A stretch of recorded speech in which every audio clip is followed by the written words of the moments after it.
Wanted to share this. I just got out of church and I was a little late.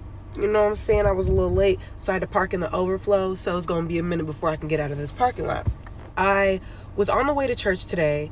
I remembered something that I learned when I was learning how to drive, like when my mom and dad were teaching me how to drive.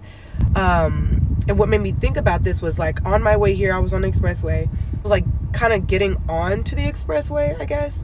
And then there was a truck that, if you looked at it, it looked like the truck was about to like come over into my lane.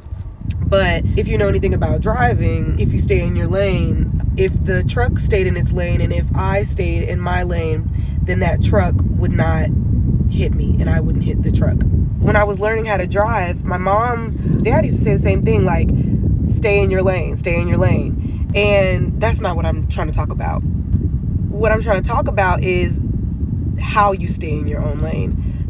I noticed that whenever I would look at the truck, or wherever I look, that's the direction that my car is going into. To be able to stay in your lane, you have to kind of look in front of you and not look at the cars on your left or look at the cars on your right.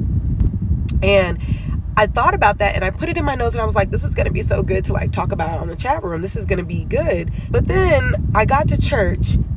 Pastor preached about faith, and that in order to have faith, you have to take risk, or to show faith, you need to take risks.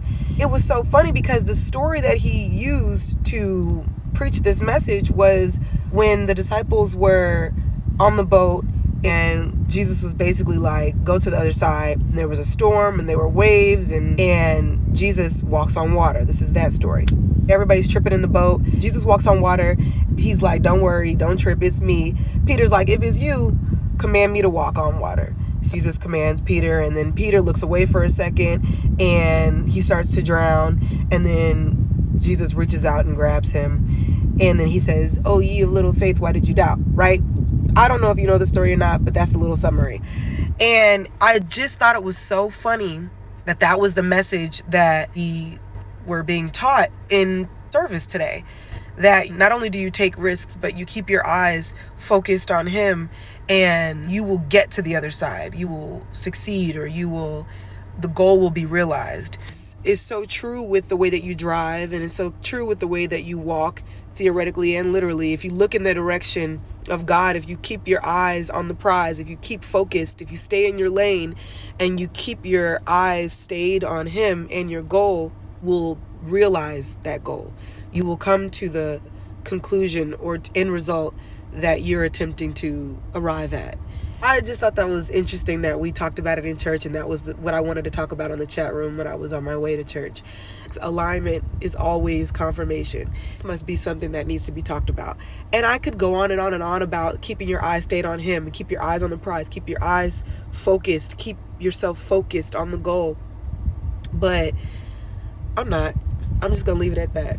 Stay in your lane and keep your eyes stayed on him. And when I say stay in your lane, I don't mean to limit yourself. That's not what this is about. This is about staying focused and keeping your mind on where you're trying to end up, and don't allow yourself to get distracted by what's around you, especially if those things are not aligned with your purpose. So yeah, that's all I gotta say. Okay. If you're watching this in the morning, good morning. If you're watching this at night, good night. Let me know what you think about this. Let's chat.